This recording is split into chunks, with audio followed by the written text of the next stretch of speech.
Hablando de Páginas Podcast. Hola, bienvenidos a un episodio más de Hablando de Páginas Podcast. El día de hoy me acompaña mi maestra Vivero. Muchas gracias, maestra, por acompañarnos aquí el día de hoy. Me gustaría, si se puede presentar un poquito, platicarnos acerca de sus licenciaturas y de usted. Sí, pues muchas gracias, Noemí. Buenos días a todos y todas. Pues yo soy maestra en literatura, estudié la maestría en literatura y mi doctorado en letras en la Universidad de Guadalajara. Soy miembro del Centro de Estudios de Género de ahí de la Universidad de Guadalajara y pues doy, ahora sí que mis temas de investigación son literatura y género, las escritoras mexicanas contemporáneas, un poco de teoría literaria, ¿no? Que también es una línea que trabajo. Y pues ahí en la escuela o en el departamento de escritura creativa y de literatura, de letras, pues doy clases, ¿no? a los compañeros y bueno, algunas en maestría y doctorado, ¿no? Pero pues, estamos ahí. Sí, pues bueno, justamente yo la conocí en la licenciatura, ha sido mi maestra en varias materias, creo poesía, y pues también justo este último semestre nos dio literatura de género, y pues de ahí surgió como toda la idea de este episodio.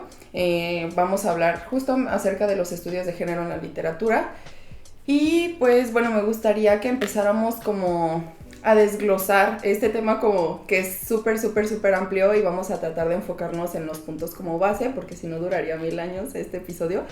Pero me gustaría que empezáramos como con sus pioneras, cómo surge todo este desarrollo feminista, que después pasa a ser toda una teoría literaria y pues todas estas ramas que se desglosan de ahí.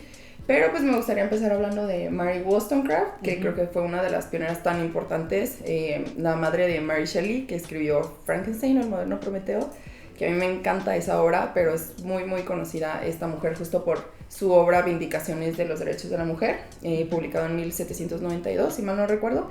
Y pues me gustaría que nos explicara un poquito acerca de ella, su contexto histórico, cómo es que empezó justo esta ola de feminismo en el siglo XVIII y cómo pasa hasta los años 60. Sí, pues justamente como tú mencionas, Mary Wollstonecraft es considerada una de las pioneras del feminismo. El feminismo como tal o como término, como concepto, nace hacia finales del siglo XIX, ¿no? Ya hacia 1880, 1890 más o menos se le empieza a llamar a este movimiento de las mujeres como feminismo, ¿no? Antes no se conocía así o no se tenía esa visión, y Mary Wollstonecraft justamente es una de esas primeras mujeres feministas, bueno, que podríamos llamarlas feministas, aunque quizás ellas no se autoproclamarán así, ¿verdad? Y que tiene esta obra, como tú dices, ¿no? La de Vindicación de los Derechos de las Mujeres, que es una de las obras cumbres para entender justamente toda la lucha feminista por la igualdad de los derechos, ¿no? Ella es inglesa, ¿no? Y junto con Olympe de Gouges, que es francesa, son de las dos, digamos, grandes pioneras en la defensa de los derechos de las mujeres, que la Revolución Francesa pues ahora sí que prometió, o fue una de las supuestas promesas, ¿no? De la libertad, la igualdad, la fraternidad, ¿no? De dar igualdad a los seres humanos. Ellos hablaban de los hombres o de los seres humanos, pero pues estas mujeres, ¿no? Como Mary Wollstonecraft, pues ve que esos ideales no se aplican a las mujeres, ¿no? Sí, que nada más a los hombres, y tampoco no a todos los hombres, sino a ciertos hombres nada más. Entonces, tanto ella como Olympe de Gouges, ¿no? Ahora sí que trabajan y denuncian todas estas desigualdades que todavía se mantienen, pese a que pues teníamos el triunfo de la Revolución Francesa, ¿no? Entonces, en su contexto, pues fue un contexto, ella no es 100% aristócrata, Wollstonecraft, tienen unos padres que están más o menos acomodados, pero bueno, pierden, el papá pierde por ahí la fortuna, ¿verdad? Unas cuestiones ahí, no sé exactamente cómo pierde la fortuna, pero sé que la pierde, ¿no? Y entonces ella tiene que, pues, sufrir, digamos, estas penurias, y ahora sí que en su contexto fue de las pioneras, mujeres pioneras en ser escritoras, ¿no? Y de mantenerse de ese trabajo. También hizo algunas traducciones, etcétera, y se pudo mantener de eso, cosa que era muy rara en la época, ¿no? Sí, siglo XVIII. Siglo XVIII, ¿no? Pero bueno, además su vida personal, pues fue muy controvertida y bueno, por ahí causó muchísima revolución, pues digo, fue una feminista en el siglo XVIII, pues causó muchísimo revuelo justo con pues su obra y todo eso, y bueno, y más tarde pues su unión, creo, con su marido, pareja, no recuerdo bien si llegó a ser un matrimonio, pero creo que sí causó como mucho revuelo esta unión que tuvo con, no me acuerdo el nombre de su marido, pero y más tarde su hija también, que siguió como los pasos de sus papás, que también causaron como mucho revuelo, pero también estaban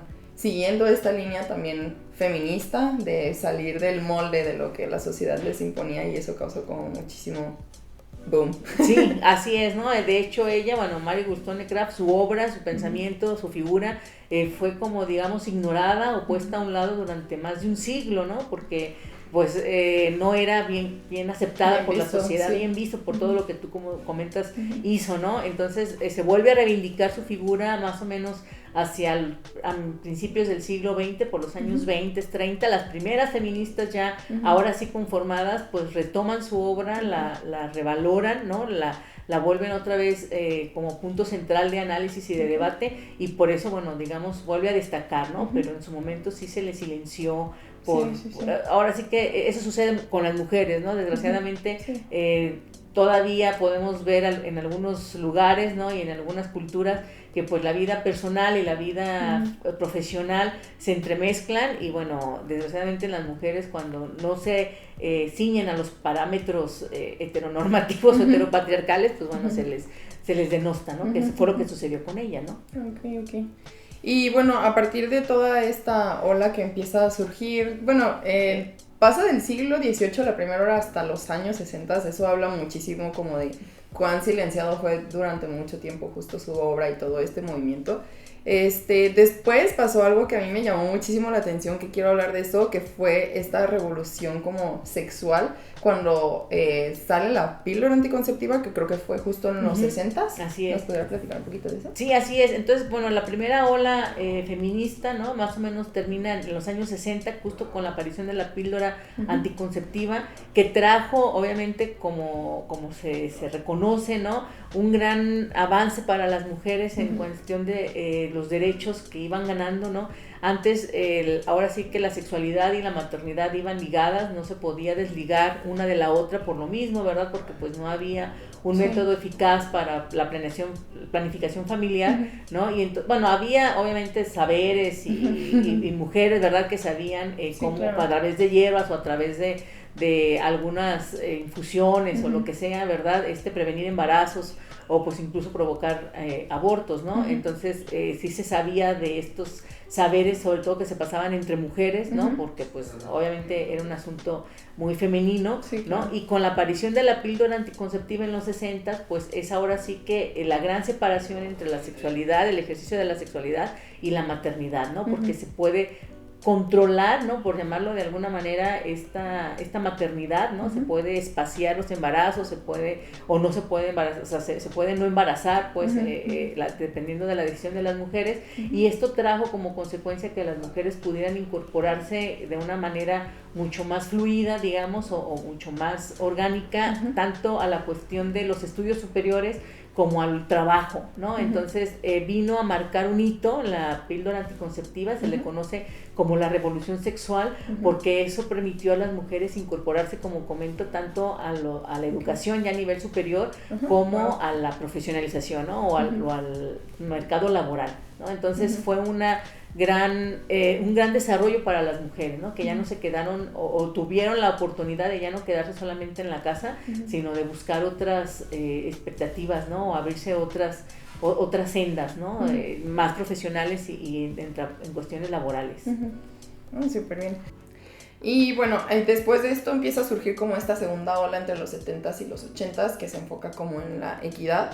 La primera ola creo que se enfocaba en la igualdad, y esta segunda ola pasa como a la equidad justamente, y una de las figuras femeninas más importantes es Kate Miller, que nos habla acerca de qué es ser mujer, el género y pues estas como categorías de análisis en donde las mujeres son como pues oprimidas, y habla fuera de que estamos fuera de la cultura justamente, y de todas estas tomas de decisiones importantes en la sociedad. ¿Pueden indagar un poquito más? Sí, justamente como bien lo mencionas, ¿no? La primera ola termina en los 60, parecía que ya las mujeres habían ganado todos sus derechos, ¿no? Reproductivos, laborales, educativos, etcétera, de sufragar también, pues, políticos.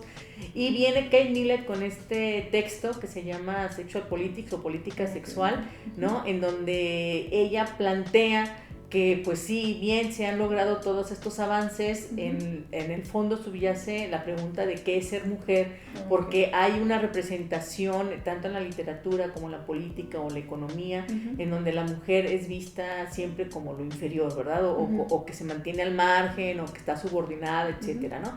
Entonces ella retoma, ¿no?, un texto de Gayle Rubin que se llama Tráfico de Mujeres, ¿no? En donde se vuelve a mencionar, también Rubin a su vez lo retoma de otra, Margaret Mead, ¿no?, en el 35, que plantea justamente una diferencia entre lo que es el sexo y el género, y se le empieza a nombrar sistema sexo-género, donde se separa el sexo como una entidad biológica, natural, anatómica, ¿no?, y el género como algo construido, como un constructo sociocultural que va a marcar justamente los roles y que va a atravesar a las personas en su identidad, ¿no?, para estar la identidad genérica, y que eso va a traer como consecuencias que se establezcan funciones, oficios, roles, como decíamos, ¿no?, establecidos para cada sexo, pero que pues esto va ahora sí que a anquilosarlos, o los va a limitar, ¿no?, de tal manera que se restringen para las mujeres y para los hombres también, pero bueno, en este caso es que estamos hablando de mujeres, ¿verdad? Sí, claro. Se restringe su actuar, sus acciones a determinado ámbito, o a un ámbito muy privado, muy doméstico, ¿no? Sí, claro. Entonces, Kate Millett, con esta pregunta que se hace, ¿qué es ser mujer?, ¿no? Y que bueno, va a demostrar estos roles o esta construcción, ¿no?, que se hace también a través de los discursos, despierta en las feministas pues una inquietud muy importante, porque pues ellas ven que pues tiene razón Millett, ¿no?, al momento en que cuestiona esto, y entonces empiezan a reflexionar sobre este punto, ¿no?, y surge así la segunda ola, ¿no?, porque dicen, tiene razón Millett, ¿no?, o sea, hemos logrado todo esto, pero al final de cuentas seguimos en la representación y a niveles ya de discurso y demás, teniendo el mismo papel de subordinación, ¿no? Entonces nace la segunda ola, que también se le conoce como el neofeminismo, ¿no? Y que va a durar más o menos hasta los años 80, ¿no? Sí, claro. No, pues a mí se me hizo súper interesante justo esto de Gayle Rubin, de cómo empieza a surgir estas diferencias, o más bien estas, pues como, ¿cómo se dice cuando definiciones, perdón, estas definiciones del sexo y el género, y cómo se me hace increíble cómo surge esta definición pues sí, del género, que es una construcción social. Se me hace algo increíble, porque pues es cierto, y es algo que a lo mejor todavía seguimos viviendo muy cañón, que la sociedad pues le impone un rol justamente a la mujer. A lo mejor es un poquito más notorio, no sé si esté equivocada o esté en lo cierto, que sea un poquito más notorio todavía como en lo que viene siendo América Latina, que a lo mejor en países europeos, o no sé si también como en Norteamérica y así, pero bueno, lo que he visto en Latinoamérica, que es un poquito a veces más notorio como este lado de la opresión todavía hacia la mujer, pero no sé, ¿usted qué opina de esto? Pues fíjate que curiosamente pareciera que Europa y Estados Unidos, bueno, que es el contexto occidental en donde nos movemos, ¿verdad?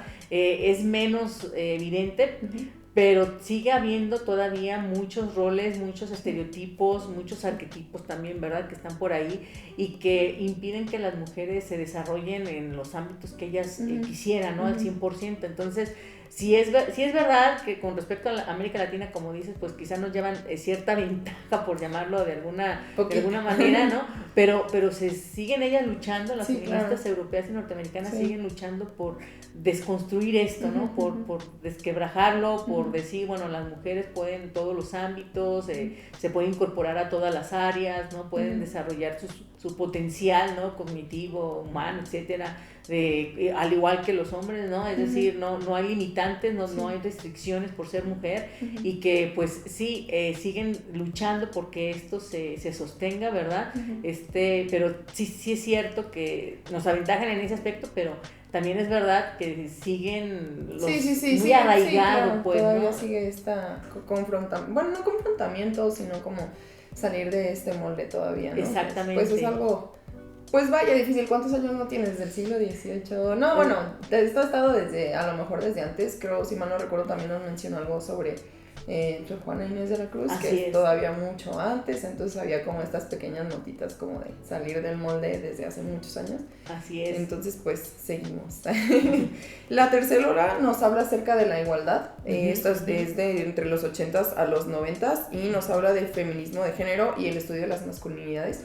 Me gustaría enfocarme un poquito sobre el estudio de las masculinidades y el que trae esta cuestión de qué es ser hombre y sobre qué nos habla esta rama. Sí, en la tercera ola, ya instalado pues el sistema sexo-género, ¿verdad? Y debatido y demás, surge el feminismo de género justamente partiendo de ahí, ¿no? De decir, bueno, el género es lo construido, lo cultural, y el sexo es lo anatómico, lo natural, lo biológico. Entonces vamos viendo, ¿verdad?, cómo esto se desarrolla, cómo se va construyendo, cómo se entrelazan, ¿verdad?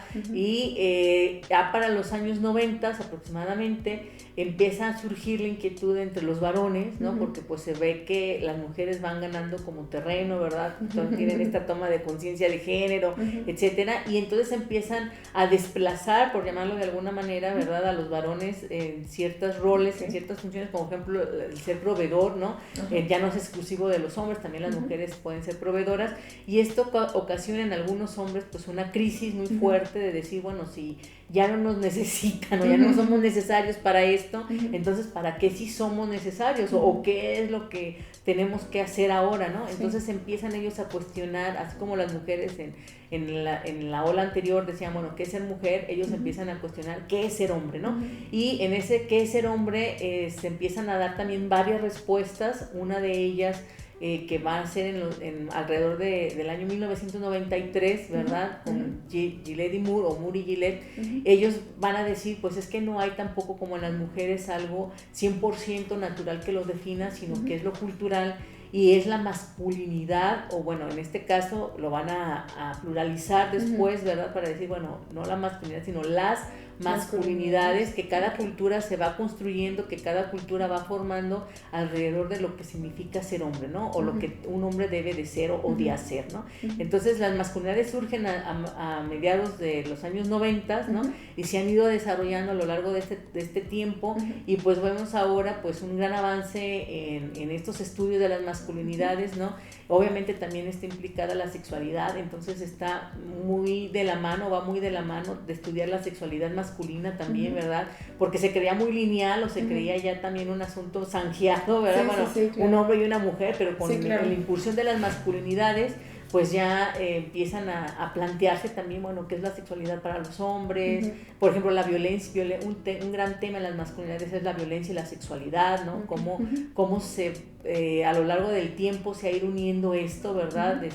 Por eso, bueno, algunas feministas, algunos estudiosos plantean que pues obviamente la violencia no es la violencia es algo que es de cualquier ser humano, pero a los hombres en especial se les educa, ¿verdad?, en este tipo de situaciones violentas, porque se les niega la posibilidad de expresar sus sentimientos de otra forma, ¿no? Entonces, pues hay una relación muy estrecha también entre la educación que reciben, ¿verdad?, y la manifestación de la agresión o de la agresividad, ¿no? Entonces, son estudios que han abierto, ahora que se les llaman las nuevas masculinidades, han abierto la posibilidad de que los hombres también acepten, ¿no? Y vean que hay otras formas de ser hombre que no los hace menos hombres, ¿no? Que es el, digamos, un tabú, ¿verdad? Es que si voy a entrar en esto, pues me voy a convertir en un menos hombre, ¿verdad? O me voy a afeminar, y o sea, las nuevas masculinidades lo que tratan de decirles a los hombres es, bueno, existe una gran variedad de formas de ser hombre, ¿verdad? Y también cada quien elige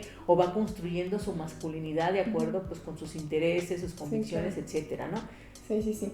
Esto me encanta porque me recuerda muchísimo, no sé si yo vi la película de Barbie, pero no le he visto todavía. De verdad lo tenía que mencionar y yo, spoiler. En la película de Barbie, Ken habla muchísimo, bueno, la película en general es como una crítica muy grande justo como a estos roles de género que se nos han ido imponiendo. Y en el mundo de Barbie las mujeres son como las que mandan y los hombres son como pues los subyugados, por así decirlo. Pero después todo esto empieza a cambiar y empieza a ser como un mundo más equitativo en donde ambos son hombres deconstruidos justamente y las mujeres pues son mujeres que pueden, pues que son doctoras, que pueden tener cualquier profesión y está muy buena la película. Yo ya la vi, me hubiera puesto algo rosita de hecho porque el tema va muy acorde y ahorita la película de Barbie está como que en su auge. Pero me encanta porque justamente la película habla mucho de eso y hace mucha conciencia a los hombres porque Ken pues llora y pues se puede vestir de cualquier forma y justamente menciona eso de que está llorando y dice de que soy un hombre deconstruido, yo sé que llorar no me hace menos hombre y se me vino muy cañón a la mente porque pues es justamente lo que estamos hablando y va a lo que vamos a seguir hablando que es justamente la cuarta ola en donde ella nos habla de la teoría queer que lo vamos a tomar un poquito más adelante y nos habla justamente sobre esta deconstrucción de la identidad que después pasa a ser una post-identidad y luego un post-género. ¿Nos podría hablar como un poquito más de eso? Sí, ya la cuarta ola, bueno, que algunos mencionan que no se ha llegado todavía, algunas teóricas sí, porque bueno, dicen que la teoría queer no es más que una extensión también de los estudios de género, pero bueno, ahí no se ponen muy de acuerdo todavía si estamos en una tercera o una cuarta ola, ¿no? Es que es muy reciente todavía, sí, es muy ¿no? reciente. Es de los 90, de los 2000 más o menos, entonces es bastante reciente. Sí, con el auge justamente de la teoría queer, que se da hacia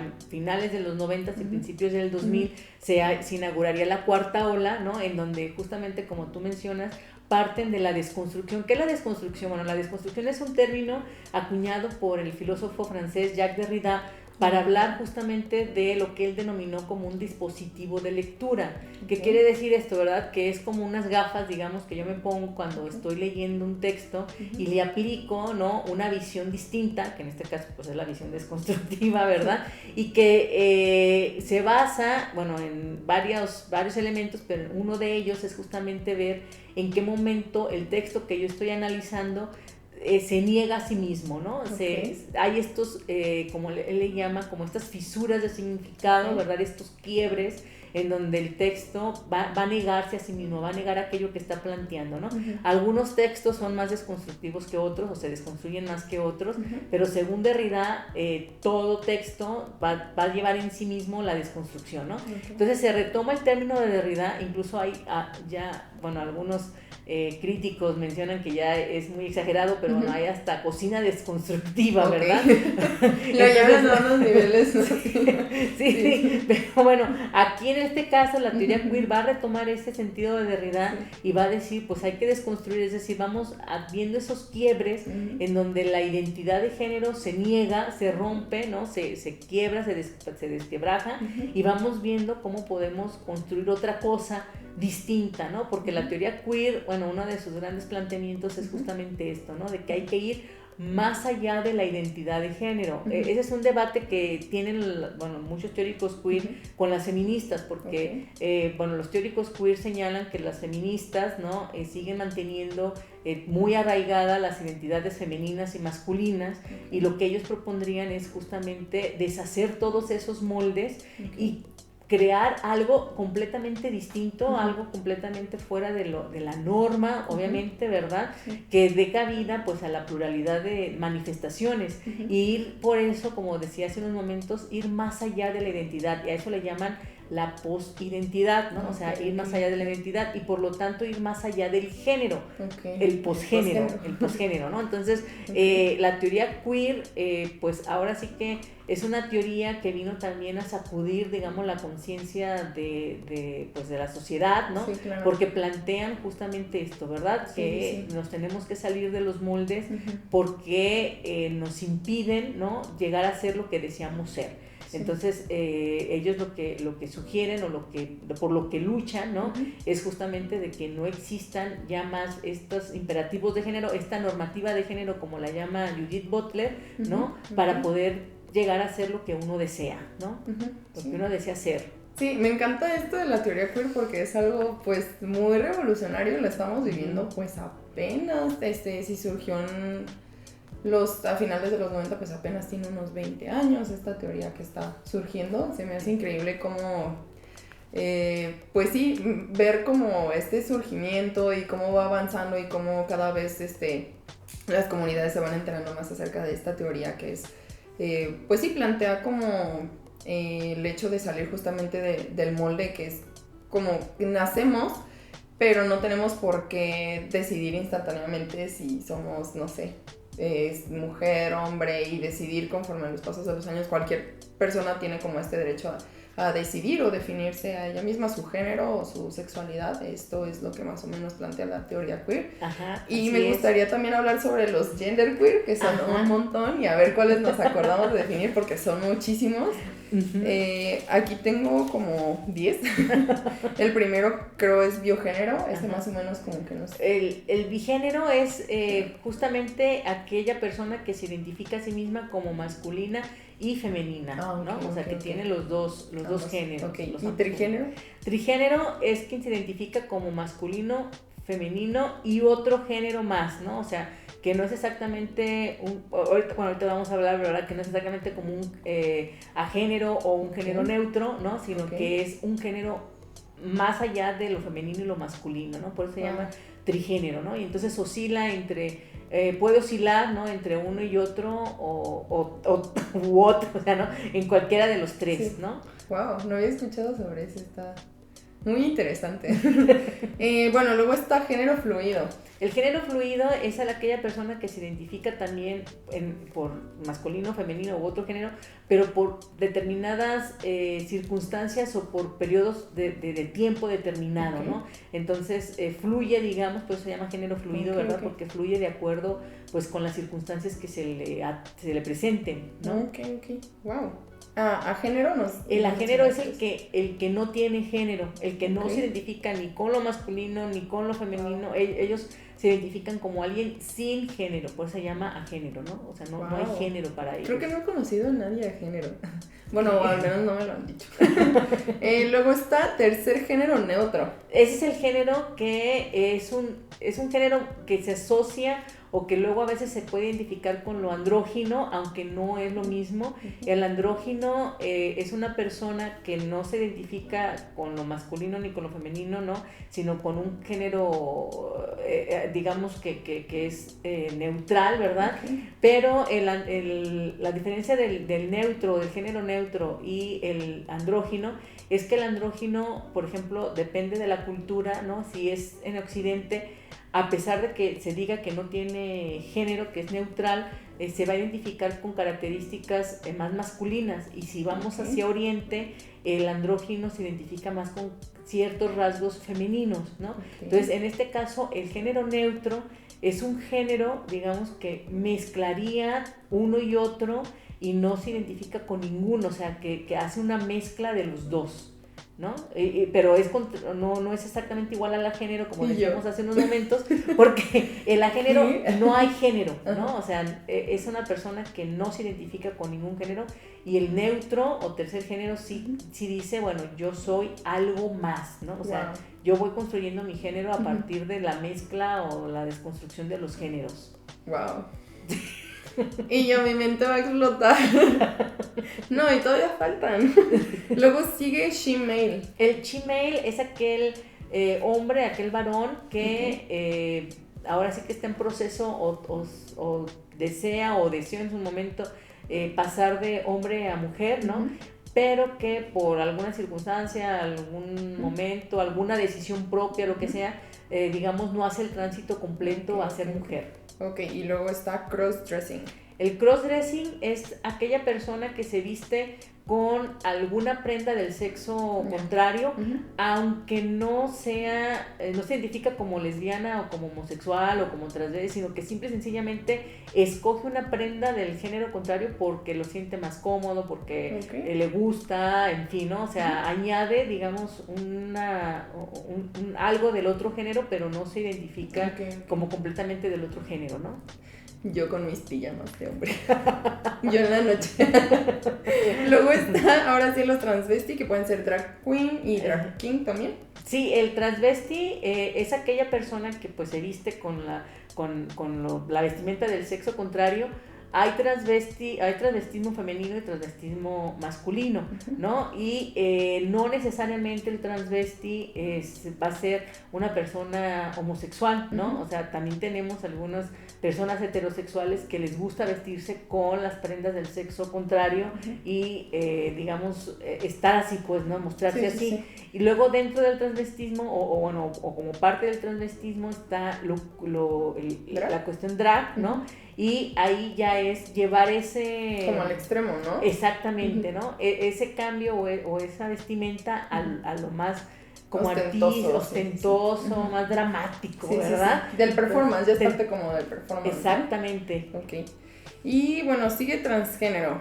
El transgénero es una persona que se identifica con el género contrario, actúa de acuerdo con el género contrario, no necesariamente tampoco va a querer hacer la transición, simple y sencillamente, digamos, como que adopta o se identifica con características de género que se le atribuyen al género opuesto. ¿No? Y transexual. El transexual sí es la persona que desea el cambio de sexo, ¿no? Que hace la transición. Que hace la transición, exactamente, ¿no? Y luego después de estos géneros, ahora sí viene la parte de la sexualidad, que también son varios, y empezaría pues con el heterosexual, que pues sí es entre dos personas de sexo opuesto. Luego bisexual, que es como puedes estar con una persona que es de tu sexo opuesto y también con alguien de tu mismo sexo, ¿no? Así es. Luego el homosexual, que es con alguien de tu mismo sexo, tanto mujeres como hombres. Luego viene el pansexual, que es como el deseo pues, sexual hacia cualquier persona, no importa su género o sexualidad. La sexual, que es una persona carente de deseo sexual. Y el demisexual, que yo no lo conocía. Más personas así, por favor.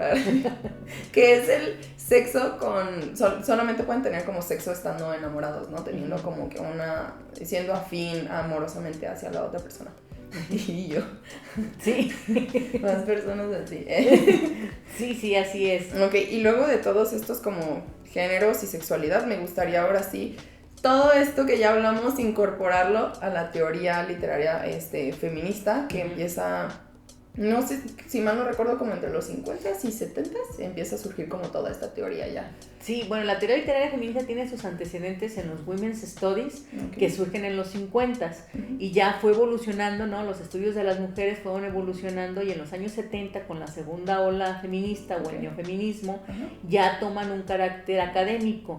Aquí es muy interesante ver cómo el feminismo académico, ¿no? Este feminismo que se va a dar en las universidades, se va a ir consolidando poco a poco, ¿no? Hay activistas que se incorporan a la academia, académicas que luego se van a incorporar al activismo, ¿no? Pero, digamos, se va a dar en un contexto universitario más bien, ¿no? Entonces, la teoría literaria feminista va a surgir de este contexto académico, universitario, ¿no? Que, bueno, algunas activistas le reclaman, ¿verdad? Porque dicen que es un high feminism o un feminismo alto, ¿verdad? Porque, pues, bueno, no está conectada quizás con los problemas sociales más inmediatos en algunas ocasiones, ¿no? Pero se va a dar, pues, en el contexto de la universidad en los años 70. Y bueno, si mal no recuerdo, de aquí ya surgen como dos escuelas importantes, que una es la francesa y la otra es la norteamericana o anglosajona. Y pues me gustaría como súper resumir más o menos en qué se basan pues la una y la otra y como sus figuras femeninas más destacables, empezando por la francesa. Y con Hélène Cixous. Sí, en la escuela francesa pues tenemos una diferencia con la escuela norteamericana muy significativa, porque la escuela francesa se va a basar más en psicoanálisis, en la filosofía, ¿no? Y en la lingüística. Esas van a ser sus tres disciplinas de base, en las que abreva, ¿verdad? Y de ahí van a tomar a figuras muy importantes como Jacques Derrida, como Sigmund Freud, como Jacques Lacan, ¿no? Como Ferdinand de Saussure, ¿no? Y van a establecer justamente o a responder esta pregunta que se va a formular la teoría literaria feminista en los años 70 de si existe o no una escritura femenina. Entonces, tanto una como otra escuela escuela van a responder y van a decir, sí, sí existe, ¿no? Pero la francesa va a decir, bueno, existe porque, y ahí es donde, donde radica todo. Toda la diferencia entre una y otra, ¿no? Entonces ellas, tomando en cuenta estas disciplinas, ¿no? Que les decía, la lingüística, la psicoanalítica y la desconstrucción, van a decir que existe una escritura femenina porque tanto Hélène Cixous como Julia Kristeva y Lucha Irigaray, que vienen de estas áreas, ¿no? Van a coincidir en señalar que existe un lenguaje preedípico, ¿no? Un lenguaje antes de que el niño o la niña hable, ¿no? Que está basada en guiños, en gestos, en cuestiones guturales, ¿no? En emociones, que el lenguaje edípico o ya el lenguaje tal cual no va a poder ahora sí que trasladar, ¿verdad? El lenguaje es limitado, ¿no? Y entonces no puede dar respuesta o no puede representar todo esto, ¿no? Entonces, para Cixous, por ejemplo, a esto lo va a llamar la voz de la madre, que es una voz que se hereda de madre a hija y que está cargada de silencios, de ausencias, ¿no? De cosas no dichas, porque pues eso conforma, digamos, la característica principal de la escritura femenina. Kristeva más o menos coincide con Cixous en ese aspecto, pero dice que más bien ella lo plantea desde lo que le llama el chora semiótico, que también es matrilineal y que también está basado en lo que las mujeres no dicen, pero que dice Kristeva que eso que no se dice o que no se puede decir se manifiesta por lo que decíamos hace unos momentos, por los guiños, por las emociones, por los movimientos, por los gestos, por toda una serie de cosas que las mujeres van a describir o van a tratar de describir en su escritura y que ahí la podemos ver, ¿no? O sea, que digamos sí está manifiesta. En Cixous, lo interesante de Cixous es que dice, vayamos a lo que no dicen las mujeres porque ahí radica justamente la singularidad de la escritura femenina. Kristeva dice, no, las mujeres sí lo dicen, pero lo trasladan a partir de gestos, de guiños. Y luego Irigaray va a hablar. Bueno, ella no habla tanto de un lenguaje predípico, pero sí va a hablar de un lenguaje propio de las mujeres, que es el hablar mujer, en donde dice que se hace entre mujeres nada más, porque para ella, cuando un varón interviene en la conversación de mujeres, rompe con ese hablar mujer, ¿no? Es un lenguaje o es un habla cargada justamente de muchas, ahora sí que de muchos temas, ¿verdad? Es como cuando las mujeres se reúnen a platicar y que, bueno, pasan de un tema a otro, y luego regresan y luego terminan de otro, etcétera, ¿no? Entonces dice Irigaray, ese hablar mujer obviamente se da pues cuando las mujeres se comparten, conviven, ¿no? Están unidas, y se va a ver reflejada en la literatura, ¿no? Cuando la mujer escribe, va a escribir de eso, además de que, bueno, plantea Irigaray que también el sentido más representado en las mujeres es el tacto, porque el sentido de los hombres, de lo que privilegian los hombres, es la mirada, ¿no? Entonces en eso también visual, se va a diferenciar la escritura femenina, ¿no? Entonces las tres, digamos, coinciden en señalar que hay como un lenguaje especial, ¿verdad? Unas por la ausencia, otras por la presencia, pero bueno, las tres, su punto en común es decir, existe un lenguaje que es distinto, ¿no? Y que lo podemos observar en su literatura, ¿no? Al momento en el que ellas escriben, van a escribir de estas características o con estas características. Y también recuerdo que hace como un contraste Irigaray con justo de lo que estábamos diciendo de que el hombre es como más visual, y a veces en la escritura se refleja un poco más eso, justamente que lo envía hacia que los hombres tienen como a lo que ven, tienen como a tener este sentido de apropiación con muchísimas cosas, pero muchas veces es hacia el cuerpo de la mujer, y eso se ve muchas veces reflejado en la escritura y hace como esta comparación. Y justamente también Hélène, porque ya no quiero decir su apellido porque no sé pronunciarlo, ya me rindo, nos habla acerca de que en la escritura de las mujeres ellas usualmente se donan, se regalan, tienden como a ser esta dádiva, sí, yo, viva las mujeres, y los hombres tienden a escribir más acerca de conquistas, está como esta contraparte como bastante notoria en el estudio de esa escuela francesa también, ¿no? Así es. Y ahora vamos a ver hacia la norteamericana o anglosajona, que está Adrienne Rich, Elaine Showalter con la ginocrítica y Rita Felski. Así es.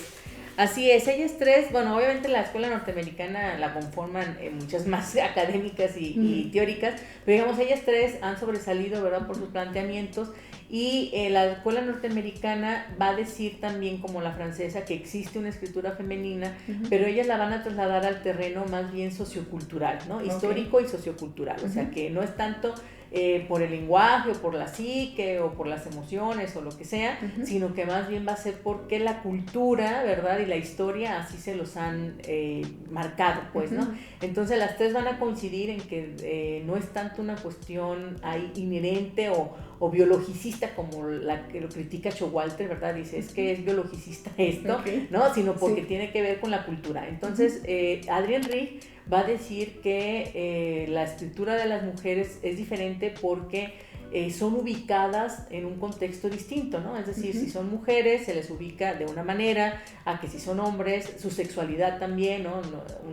Si son heterosexuales se les va a ubicar de una manera, si son lesbianas de otra, si son bisexuales de otra, la raza, ¿no? Ahora sí también la procedencia, ¿no? Lo que ella llama la ciudadanía, ¿verdad? Bueno, aquí se entiende a Adrienne Rich porque pues ella es hija de migrantes polacos judíos en Estados Unidos, y entonces a ella le toca vivir esta cuestión de que eres ciudadana norteamericana o no, ¿verdad? Entonces dice, también la ciudadanía juega un papel muy importante. Y la religión también. Y la religión, efectivamente, ¿no? Entonces dice, dependiendo de cómo nos ubiquen, así es como se va a escribir o van a escribir las mujeres, ¿no? En el caso de Showalter, como decía, ella va a decir, bueno, también tiene que ver la cultura, también tiene que ver cómo se ubique, pero sobre todo tiene que ver con la formación de una cultura literaria que se divide en masculina y femenina. La cultura literaria masculina es la que se nos ha inculcado y se nos ha enseñado como la universal, ¿verdad? Como la cultura literaria universal. Y se desprecia la cultura literaria femenina, ¿no? Que está conformada por todos estos géneros o subgéneros literarios como las cartas, las autobiografías, ¿cómo se llama? Los diarios, los diarios, etcétera, los testimonios, etcétera. Y dice Showalter, esto se ha dejado de lado, las mujeres lo han leído, entonces cuando escriben, digamos, tienen estos dos universos. Que al unirlos, pues producen una literatura distinta, ¿no? Y por su parte, Rita Felski, ella señala, bueno, ella es muy disruptiva en ese aspecto porque dice, no existe la escritura femenina, lo que existe es una conciencia feminista, ¿no? Y se va a ver reflejado sobre todo en las novelas. Ella habla de que hay novelas feministas, ¿no? Como la novela del despertar, el román feminista, ¿no? La novela del autodescubrimiento y el topoy romántico, ¿no? En donde las mujeres van a plantear esta conciencia feminista, ¿no? Entonces ahí en esas novelas vamos a ver esta conciencia de género y por eso se diferencian de los hombres, ¿no? Porque ella no habla tanto de la estructura o del lenguaje distinto, ¿no? Sino más bien como de esta conciencia de género. Son muchísimos temas. De verdad, yo creo que después tendremos que hacer un episodio por cada subtema que hemos visto ahorita, porque aparte de que está súper interesante, es un tema muy, muy amplio. Pero bueno, ya casi acabamos. Ahora sí me gustaría ya más como enfocar todo esto que las escuelas nos dejaron, la francesa y la norteamericana, como para hablar acerca de qué es la narratología justamente femenina y las estructuras que tienen, y luego pasar a esto como que nos plantean también acerca del placer textual sexual en las novelas. Sí, la narratología feminista pues es parte de la teoría literaria feminista, ¿no? Es una subrama o una subcategoría, y en esta subrama o en esta categoría las teóricas narratólogas, ¿no? Van a plantear que existe una estructura distinta, ¿no? La manera en la que se escriben los textos literarios va a ser distinta a la de las mujeres a la de los hombres, ¿no? Entre los elementos que caracterizan, o algunos de los elementos que caracterizan esta narratología feminista, pues es el uso de de personajes más, digamos, más del yo, ¿no? El uso de un yo personal, ¿verdad? Más que, o de un nosotros, o sea, no más de un tú o de un él, sino más de un yo y un nosotros. Un lector al cual se le habla, ¿no? La presencia del lector que está ahí. Estructuras, por ejemplo, el tiempo más se utiliza o se privilegia un tiempo circular o un tiempo como fragmental. no lineal, ¿verdad? Exactamente, ¿no? Que contrario a lo lineal, que sería más masculino, ¿verdad? Yuxtaposición de escenas, ¿no? Escenas que se yuxtaponen, que una sobre la otra, y no tampoco como una concatenación de escenas, sino como más bien como un rompecabezas, ¿verdad? Algo más fragmentario, ¿no? Unos finales más bien abiertos, o pues se privilegia más los finales abiertos que los finales cerrados, ¿no? Y que todo esto va a dar una estructura que según ellas, o según lo que plantean, nos va a reflejar un placer textual que es diferente porque en el fondo se refleja el placer sexual, ¿no? Entonces ellas hablan de que cuando las mujeres escriben, sobre todo pues en este caso narrativo obviamente, ¿no? Vamos a tener una estructura que va desde un desarrollo, un inicio, un desarrollo, los nudos, ¿no? Y luego podemos tener uno o varios clímax y luego después una meseta, ¿verdad? O no tanto un desenlace, porque en muchas ocasiones los textos femeninos se quedan abiertos, ¿no? Porque decíamos que privilegian los finales abiertos, y entonces se queda como una especie de meseta, ¿verdad? Como que no sabemos ni qué pasó. Y dicen, esto es muy similar a lo que experimentan las mujeres en el placer sexual. En cambio, la estructura masculina, ¿no? Que es el placer sexual masculino reflejado ahí en el fondo, ¿no? Es el inicio, el desarrollo, sus nudos, el clímax y el desenlace, ¿no? Entonces dicen, mucho más compleja la escritura o la estructura de las mujeres que la estructura de los hombres. Ahora bien, ¿por qué se privilegia uno en detrimento del otro? Porque también aquí interviene el factor del mundo editorial, ¿verdad? Y de la estética y demás, ¿no? Entonces dicen, obviamente por mucho tiempo la estructura que se ha predominado pues es la masculina, ¿no? Sí, claro. Y entonces los lectores están acostumbrados a eso, ¿verdad? Es como las películas, ¿verdad? Cuando vamos a una película, pues casi siempre vamos a esperar como es esta estructura, ¿verdad? Y cuando no se logra o cuando no está reflejada esa estructura, pues nos parece diferente, aburrida, lenta, en fin, ¿no? Muchas otras cosas, y dicen esto hace que ahora sí que la oferta y la demanda, ¿no? El lector demanda este tipo de estructuras, los editoriales se los den, pero luego no se forma otra estética, ¿no? Sino que sigue conservando la misma estética. Sí, salir del molde es complicado. Exactamente, ¿no? Y todo lo que salga de eso, pues es despreciado. Sí, a veces no es bien recibido, ¿no? Pues exactamente, exactamente, ¿no? Y bueno, ya por último me gustaría, para no alargarnos tanto, ya preguntarle acerca de sus publicaciones. Sé que tiene varias, pero me gustaría enfocarme en dos. La primera es Un acercamiento desde los estudios de género, que se publicó en 2014. ¿Nos podría explicar un poquito acerca de qué hablan en este? Sí, en este libro fue como una especie de compilación o ahora sí que de pensamiento en voz alta, ¿verdad? Sobre todo esto que estamos... Que hemos estado hablando en este episodio. Traté de justamente de concentrar o de sintetizar, ¿verdad? Lo que plantean estas autoras, de hablar justamente de que esta escritura, ¿no? De femenina está presente, ¿no? Que pues está abierta. Ahora sí que no se ha llegado a un acuerdo todavía de que qué pasaría si logramos que todo mundo lea lo mismo, que todo mundo sea educado con las mismas bases, y si realmente existiría una escritura femenina o masculina al final del día, ¿verdad? Entonces traté como de compilar o de sintetizar todos estos debates, todas estas escuelas, ¿no? Y lo puse en este libro, ¿no? Para, pues, ahora sí que ser como un material de consulta, ¿verdad? De las personas interesadas en la escritura femenina. Ay, qué padre. De todas maneras, ya saben que los títulos, por si les interesa el libro, los dejo siempre en la descripción de los podcasts, ahí los pueden checar. Y la segunda obra de la que quiero hablarle, bueno, más bien quiero preguntarle, es el de... Tiene un título súper largo, pero está muy interesante. Las abuelas en la literatura mexicana escrita por mujeres. Un estudio a sus cuerpos, sexualidades y subjetividades desde una perspectiva de género. Ese libro surge porque pues yo trabajé el tema de la maternidad en un libro anterior, ¿no? Y me di cuenta, ahora sí que haciendo ese libro de las maternidades, me di cuenta que la figura de las abuelas aparecía muy pocas veces, o a veces pues no aparecía. Entonces me empecé a cuestionar yo, pues, ¿en dónde están las abuelas, no? En la representación hecha por mujeres, ¿en dónde están? Y empecé a rastrear materiales, en fin, a hacer la investigación, Y luego me empecé a dar cuenta que, al contrario al ideal, digamos, que tenemos de la abuela, que mima, que apapacha, ¿verdad?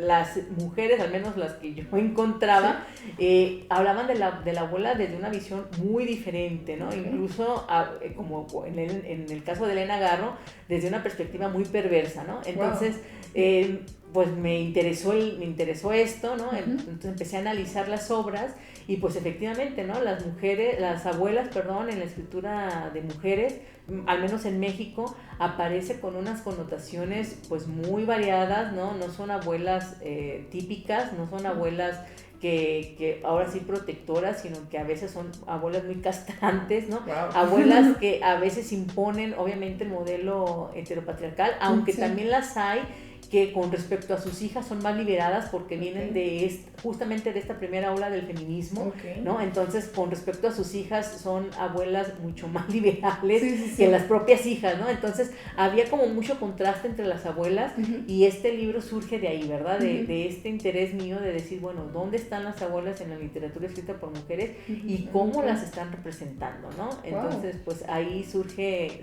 este libro de estas inquietudes. ¡Wow! ¡Qué padre!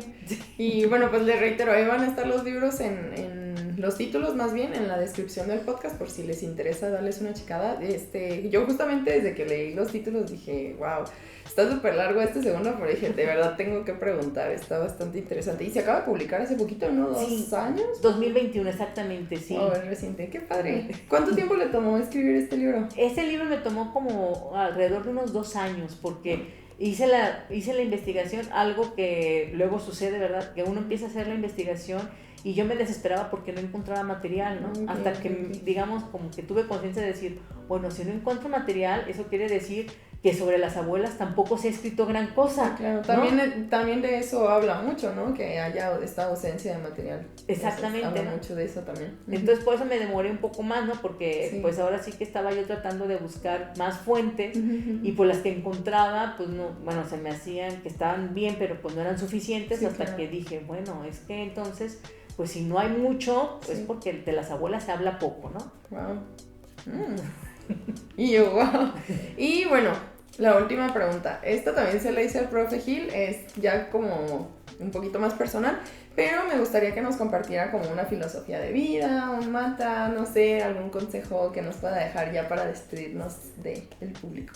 Pues a mí me gusta decir, ¿verdad? Que a mí en lo personal los estudios de género me han ayudado mucho a justamente ver, ¿no? Que uno tiene que, pues, luchar o esforzarse por llegar a ser lo que uno de verdad quiere ser, ¿no? Entonces, esta posibilidad que da, ¿no? Los estudios de género de romper con los estereotipos, de romper con el anquilosamiento del género, pues a mí se me hace una parte muy liberadora. Entonces, pues yo los invito a que se acerquen a los estudios de género y que lleguen a hacer eso, ¿no? Lo que ustedes desean ser. Sí, me encanta porque aprender, justamente el otro día estaba hablando de esto con Ramón, bueno, ayer de hecho, aprender cosas nuevas, tratar de salirte del molde, te expande la mente increíblemente y te hace crecer mucho como persona y justamente te deja más al alcance de todas esas cosas que quieres pues lograr, ¿no?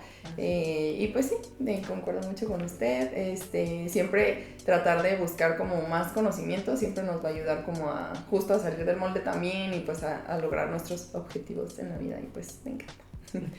Y pues bueno, eso sería todo por el episodio de hoy. Espero que les haya gustado, que hayan aprendido mucho. A lo mejor estuvo un poquito abrumador porque es mucha información, pero después en otro episodio les desglosamos ahí uno que otro tema de una mejor forma, ya más amplio y menos cargadito, porque ahorita fue como muchos años de historia tratados de resumir en las bases, hablando como de las figuras femeninas más importantes que pues ahorita dijimos, o sea, algunas, pero en realidad son pues muchísimas.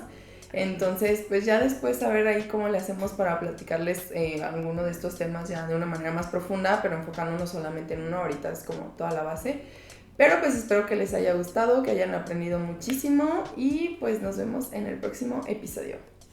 Bye. Hablando de Páginas Podcast.